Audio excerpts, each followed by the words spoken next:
Restez connectés aux Outre-mer avec outremernews.fr.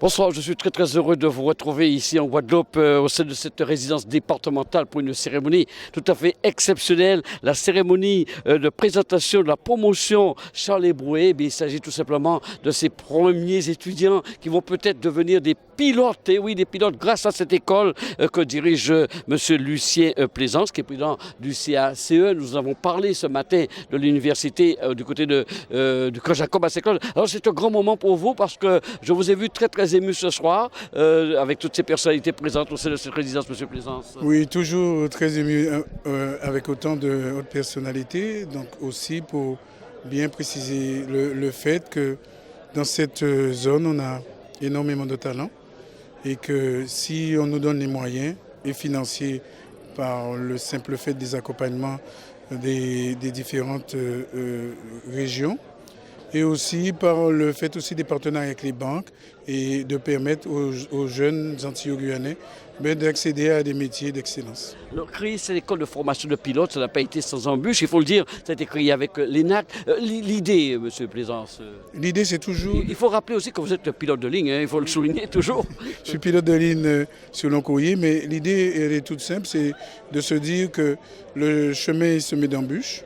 Donc à un moment ou un autre, comme on a une jeunesse pétrie de talent, ce serait peut-être intéressant de les accompagner, mais vers des écoles qui les mèneront fatalement vers des possibilités d'emploi dans des compagnies majeures et à l'international et sur le national. Donc pour ce faire, on choisit toujours les meilleurs. À l'international, on a eu l'occasion de travailler avec CAE, qui est une grande entreprise canadienne qui aussi a la faculté de construire des simulateurs de vol de toutes les constructeurs, toutes les entreprises voilà. Ok. Tout qui ont la possibilité. C'est une grande boîte canadienne qui construit tous les simulateurs de vol des différents constructeurs aéronautiques, c'est-à-dire Boeing, Airbus, Embraer, ATR, etc. Donc cette grande boîte canadienne CAE a aussi des grandes écoles dans le monde entier. Donc pour ce faire, connaissant le degré et le niveau de technicité dans ces écoles, les différentes compagnies viennent faire leur marché. Donc c'est un vivier de pilotes qui sont mis à disposition. Ils appellent ça dans certaines régions Pilot Provisioning, donc simplement vivier de pilotes, ou Placement Services, donc c'est entre autres une entreprise de placement une fois que ces jeunes ont réussi le parcours pour être pilote de ligne transatlantique. Donc, le placement est pratiquement sûr après la formation une fois terminée. Toujours parce qu'on n'est pas des briseurs de rêves. On estime que les jeunes ont la possibilité de mettre en place une formation. Qui dit formation dit emploi. L'adage, il reste toujours de mise. Sinon, ce serait quand même dommage, avec des études qui coûtent aussi cher, en bout de ne pas leur donner la possibilité de parfaire leur expérience. Alors ce soir, c'est un gros moment, je le disais. On a vu des jeunes, ils aspirent à devenir pilotes. Vous êtes vous-même pilote. D'après vous, qu'est-ce qu'ils ressentent ce soir-là, au sein de cette réception? Je pense d'abord de la fierté. Ensuite, comme on a coutume à le dire, et je serais tenté encore de le répéter, des passionnés. Donc une fois qu'on a la passion, donc je pense qu'ils ont grandement envie de commencer de mettre leurs pieds à l'étrier et de commencer très rapidement à déjà parfaire la formation théorique et pratique et par la suite à accumuler un certain nombre d'heures de vol et d'expérience dans les différents cockpits et dans les différentes compagnies à l'international. Alors pour les jeunes qui nous écoutent, c'est une formation qui doit être assez sérieuse, assez... là, on est dans du sérieux là. Tout à fait. Bon, on dit quand on fait de l'aéronautique, des études de l'aéronautique, on ne fait que ça. C'est vrai que la concentration, le surcroît de travail fait qu'il faut vraiment avoir une aptitude et une concentration uniquement pour ça. Et à partir du moment où tous les ingrédients sont réunis, là, il y a la réussite en bout. Alors ça tombe très bien, M. Plaisance, avec cette loi égalité réelle qui a été votée, avec cette ouverture sur la Caraïbe. Et là, ça doit vous faire plaisir. Vous dites, alors, là, la Guadeloupe peut servir de laboratoire pour les Caraïbiens, pour toute la zone autour. Alors, je dis toujours les Antilles-Guyane, Mais bon, c'est vrai que tous ces départements français d'Amérique peuvent servir de laboratoire. Et c'est toujours le même principe, hein, deux petits bouts de cailloux, la Guadeloupe et la Martinique, certes départements français d'Amérique, de surcroît noyés dans l'Europe, qui peuvent permettre à toute une série de professionnels dans la zone Amérique du Nord et Amérique centrale de venir récupérer ou trouver un niveau de technicité qui leur permettrait de satisfaire les besoins tant en mécanicien navigant pour la maintenance, tant en pilotage, ou tant hôtesse et steward. En tout cas, il y a un vivier important et intéressant de Cuba jusqu'à Trinidad et Tobago, donc on a de quoi faire. Quelques personnalités qui ont quitté l'Hexagone pour être ici en Guadeloupe pour la présentation de cette promotion. Charles Ebroué, de ces jeunes étudiants qui vont devenir pilotes de ligne. Ma compagnie Freddy Loison qui a quitté l'Hexagone, je vous le disais, et qui a toujours cru à ce projet de l'usine Plaisance qu'il a soutenu. Alors c'est une grande fierté ce soir pour vous d'être en Guadeloupe et de voir ces élèves qui sont droit vers ce métier. C'est une grande fierté parce que je suis de ceux qui ont toujours pensé que Lucien voulait nous emmener vers l'idéal, comme disait Joël. Et cet idéal qu'il préconisait, il nous dit qu'il faut faire en sorte que nos jeunes deviennent des excellents. Et je dirais des excellents ambassadeurs de notre cause. Et nous l'avons suivi, nous l'avons rencontré à plusieurs reprises et j'ai pu mesurer le travail effectué par lui-même. Et là, nous sommes à cette deuxième manifestation. Je me devais d'être là aujourd'hui pour témoigner de l'action qu'il mène depuis fort longtemps. Voilà. Et cette action au sein de la Guadeloupe, au cœur de la Caraïbe, ça peut prendre une dimension importante. Ça peut prendre une très grande dimension. L'essentiel, c'est que nous devons nous ouvrir vers la Caraïbe, comme tous les gens reconnaissent, et que ça peut se faire à travers ces jeunes que nous formons. Et je crois que ces jeunes-là, eux-mêmes, se sont investis de cette mission-là, parce que je les ai entendus là, je les ai entendus ce matin, et je crois que nous pouvons nous réjouir qu'avec eux, nous allons vers cette espèce de solution que nous souhaitons positive pour notre communauté. Michel Magras, le président de la délégation sénatoriale d'Outre-mer, présent aussi ici en Guadeloupe pour cette belle cérémonie que nous vivons ce soir, ici à la résidence départementale. Il s'agit, je vous le disais, de tous ces jeunes qui vont vraisemblablement devenir des pilotes de ligne. Vous vivez un grand moment, monsieur Magras, ici en Guadeloupe ce soir? Écoutez, c'est un très beau moment pour moi. C'est vrai que c'est à ce titre que j'ai été invité, mais je suis fier d'être là parce que ça correspond tout à fait à la philosophie de ce que défend notre délégation à l'Outre-mer. Nos Outre-mer ont des potentiels et ces potentiels-là, nous devons de l'intérieur de les mettre en valeur.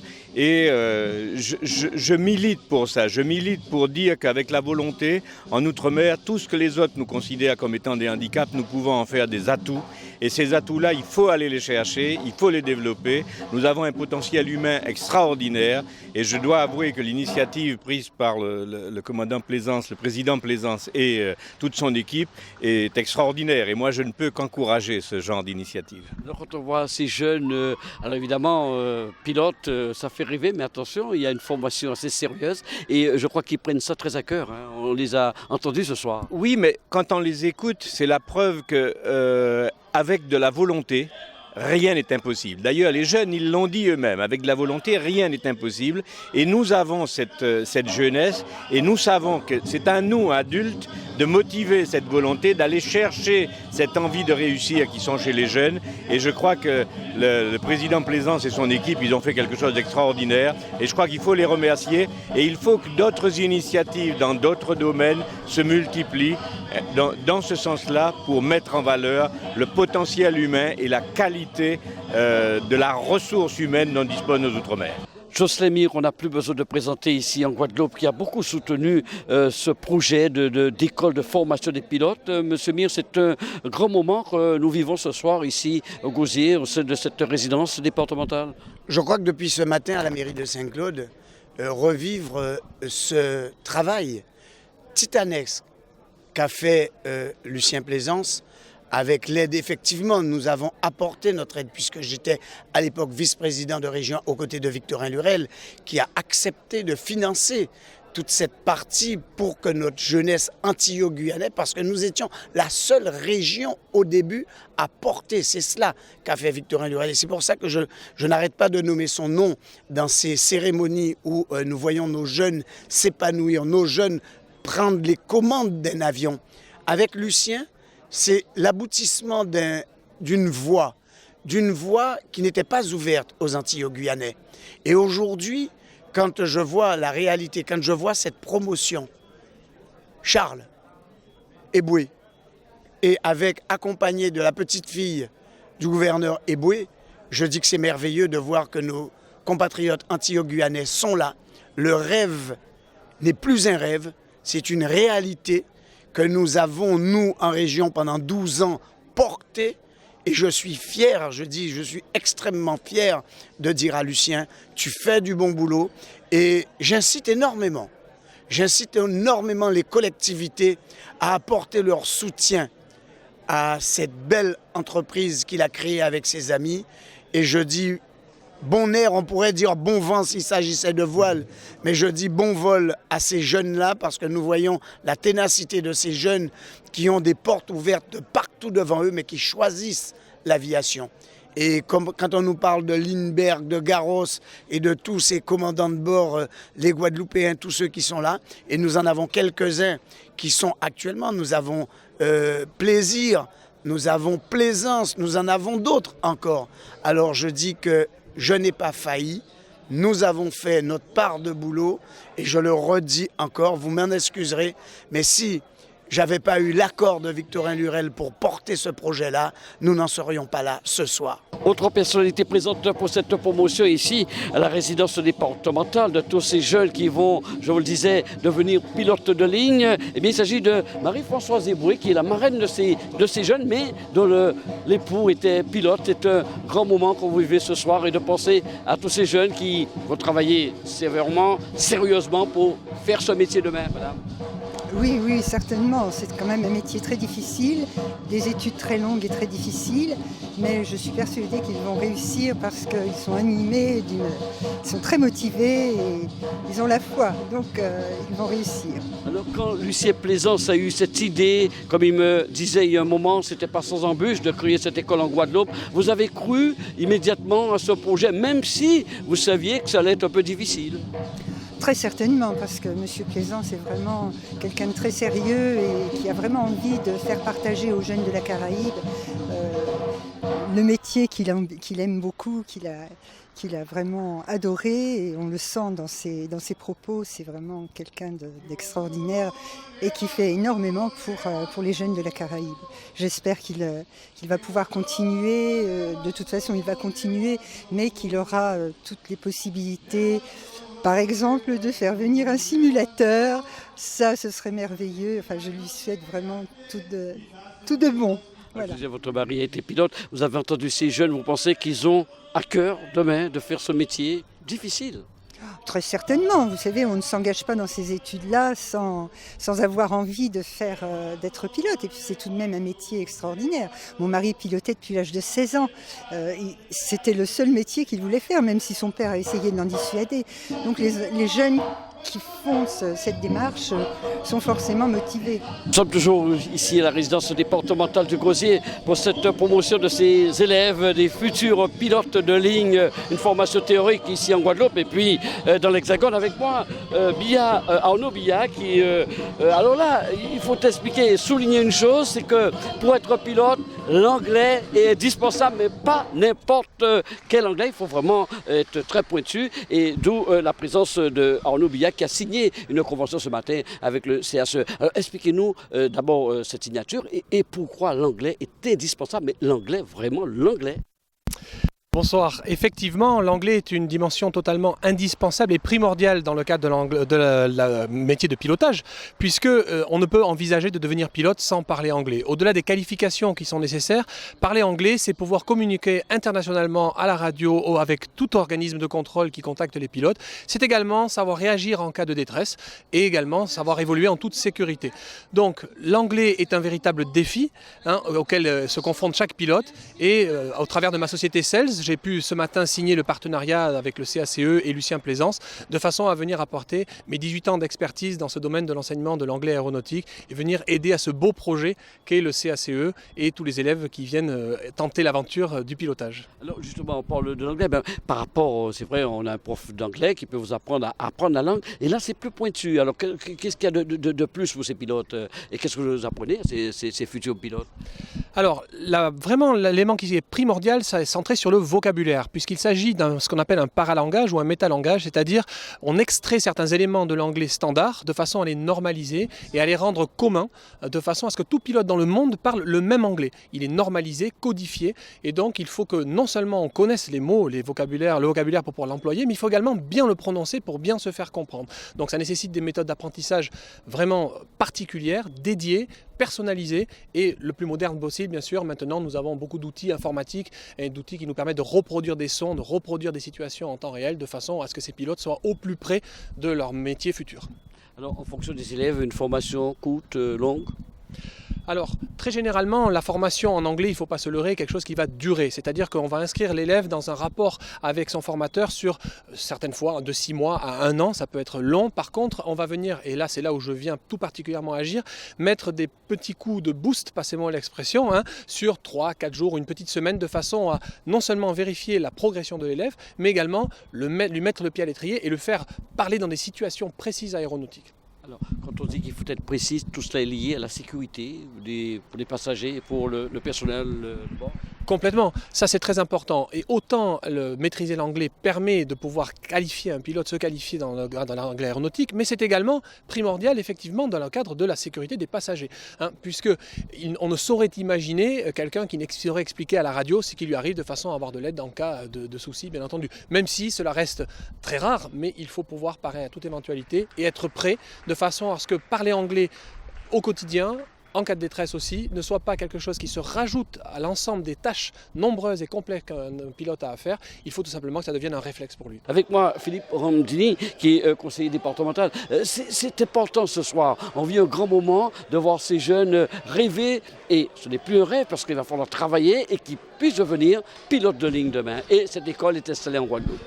À qui la dites-vous pour celui qui s'est occupé de la jeunesse pendant longtemps, pendant près de 6 ans? Mais je voudrais quand même dire, en tout cas c'est une fierté pour le conseil départemental de pouvoir accueillir cette manifestation au sein de la résidence départementale. Je crois que les jeunes méritent ça. Et souvent quand on parle de la jeunesse, on stigmatise notre jeunesse. Et aujourd'hui, ça prouve aujourd'hui, ce soir, que la jeunesse de Guadeloupe, c'est aussi l'excellence. Être pilote, ce n'est pas facile, c'est de l'abnégation, c'est du travail, c'est du concret. Et je crois que c'est une fierté, en tout cas pour moi en tant que président de la commission jeunesse qui s'en occupe de la jeunesse. Et aujourd'hui, vice-président du conseil départemental, c'est une fierté pour moi en tant que Guadeloupéen. Au-delà de cela, je veux féliciter M. Plaisance, je dis bien M. Plaisance, qui fait un travail considérable. Et que à travers le casseur, M. Plaisance est en train de mettre le pied à l'étrier au niveau de la Caraïbe, mais c'est la France qui va rayonner au sein de la Caraïbe. Donc il faut absolument un accompagnement à cette association. Ce n'est pas une association au casseur, parce que c'est important pour nous en Guadeloupe et pour la Caraïbe. Alors nous sommes avec tous ces jeunes qui aspirent à devenir demain pilotes de ligne. Il y a Pauline, Myriam, Pascal. On va simplement leur demander qu'ils se présentent et qu'ils puissent nous dire pourquoi ils ont voulu faire ce métier. Est-ce que finalement ils y pensaient depuis quelques années et comment ça se passe aussi au niveau de la formation. Alors je vais vous demander chacun de vous présenter. On commence par là. Donc je m'appelle Davy Goffin. Donc effectivement, je suis passionné d'aviation depuis que je suis tout petit.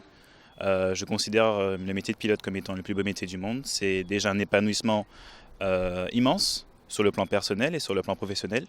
Se retrouver à des dizaines de milliers de pieds d'altitude et voler avec les nuages, c'est vraiment un grand pas. Voilà, vous êtes déjà sélectionné là? Oui, je suis déjà sélectionné, donc déjà pilote aussi, pilote privé. Donc voilà, très content. Passer le micro. Bonsoir, alors moi c'est Faustin Nelson, j'ai 25 ans, je suis ingénieur en aéronautique, donc j'ai eu la chance de travailler sur des trains d'atterrissage et des systèmes de freinage d'avion. Du coup, là, c'est la raison pour laquelle j'aimerais continuer cette fois-ci en pilotant des avions. Après avoir travaillé dessus, c'est vrai que c'est passionnant. Et depuis tout petit, ça a toujours été mon rêve de pouvoir arriver à ce but final. Donc voilà, j'ai été sélectionné en octobre 2016 et je compte bien continuer et poursuivre cette formation Charles Eboué. Voilà. Alors bonsoir, moi c'est Swan Dorbado, j'ai 23 ans, je suis aussi ingénieur en mécanique aéronautique. Et pour moi, le métier de pilote, c'est vraiment un rêve depuis tout petit. Je suis passionné d'aviation comme tous mes collègues, je pense. Et je souhaite encore à remercier M. Plaisance qui nous offre cette opportunité d'embrasser cette carrière de pilote de ligne et de prendre notre envol. Donc voilà. Ce qu'il y a de formidable ce soir au nom de la parité, c'est qu'il n'y a pas que des garçons, nous avons aussi des filles. Alors bonsoir, moi c'est Pauline Cantacuzen, j'ai 18 ans et je suis de la Martinique. Le métier de pilote de ligne, c'est vraiment c'est mon rêve en fait, et voler, puisque je vole en fait, c'est quelque chose d'extraordinaire parce que j'aime ressentir les avions, c'est quelque chose de vraiment fort et j'arrive pas encore à décrire ce que je ressens et j'aimerais vraiment atteindre mon rêve. Est-ce que c'est important de faire cette formation théorique ici en Guadeloupe et puis partir après pour la partie pratique dans l'Hexagone? Oui, puisque ça permet à beaucoup d'Antillais et de Guyanais de participer à cette formation. Ça ouvre un peu le champ des pilotes de ligne ici. Voilà, encore une autre... la parité là ce soir. Moi c'est Ortil Eneshka, je suis actuellement en classe préparatoire. Et le métier de pilote, c'est vraiment un métier qui me passionne et c'est pour ça qu'aujourd'hui je suis là. J'ai vraiment envie de tenter ma chance pour devenir pilote plus tard. Et c'est vrai qu'on nous dit souvent qu'il n'y a pas assez de femmes et qu'il faut continuer, il ne faut pas lâcher. Il faut la solidarité masculine avec les filles, on est d'accord? Oui, donc bonjour, je m'appelle Kyrian Martial, je suis actuellement en classe préparatoire aux grandes écoles. Alors pour moi c'est une vraie chance d'avoir entre guillemets cette association, de pouvoir accéder à la formation de pilote parce que c'est très dur d'y accéder, c'est vraiment très dur et ça coûte très cher. Donc je suis très heureux de pouvoir déjà aussi étudier ici, à pouvoir recevoir la formation ici. Ça me permet de rester plus longtemps ici et ensuite après partir à l'Hexagone. Donc voilà, je remercie encore Lucien Plaisance et le CACE ainsi que toute l'équipe et tous ceux qui l'aident au sein de la région, etc. Voilà. Est-ce que ça vous arrive de rêver déjà la nuit d'être sur un Airbus 320 et autre? Ça fait déjà très longtemps que j'en rêve, depuis très petit, parce que j'ai été fasciné par l'aéronautique depuis très petit.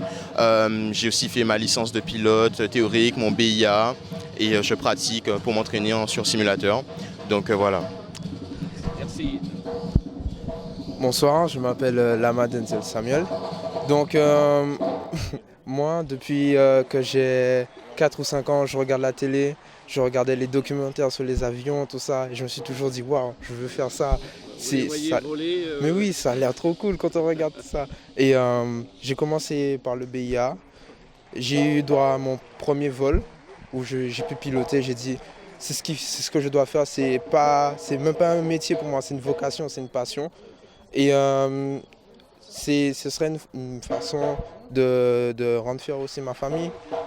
Parce que moi personnellement, je ne me vois pas travailler dans un bureau. Non, ça c'est hors de question. Moi, je préfère voyager avec le soleil qui se couche juste à côté. Alors, une toute dernière question. Alors, tu te vois piloter quoi? Un Airbus, Boeing? Est-ce que, voilà, tu as une idée? Le plus gros? Le plus gros? Non, moi pas du tout. Non, moi, ce serait piloter des Embraer. Ah oui. Ouais, des Embraer. C'est vraiment ce qui m'intéresse. J'aime pas ce qui est trop gros, trop voyant. Moi, je suis plutôt dans la discrétion. Donc oui, les Embraer, c'est vraiment... Puis le Brésil, c'est un pays qui m'intéresse, donc pourquoi pas. Voilà, c'est un appel d'offres. Gravure en 3D au cœur du verre. La photo 3D qui ne change jamais. Œuvre raffinée, originale et éternelle. Nous gravons suivant vos demandes à partir d'une photo ou d'une prise de vue réalisée avec notre scan 3D. Prix très abordable. Le bloc de 6 cm par 4 avec une personne gravée est à 40 €. Le bloc de 8 cm par 5 avec 2 personnes gravées est à 60 €. Venez avec vos photos ou adressez-les par mail ou SMS. Pour plus d'infos, 06 47 42 01 30.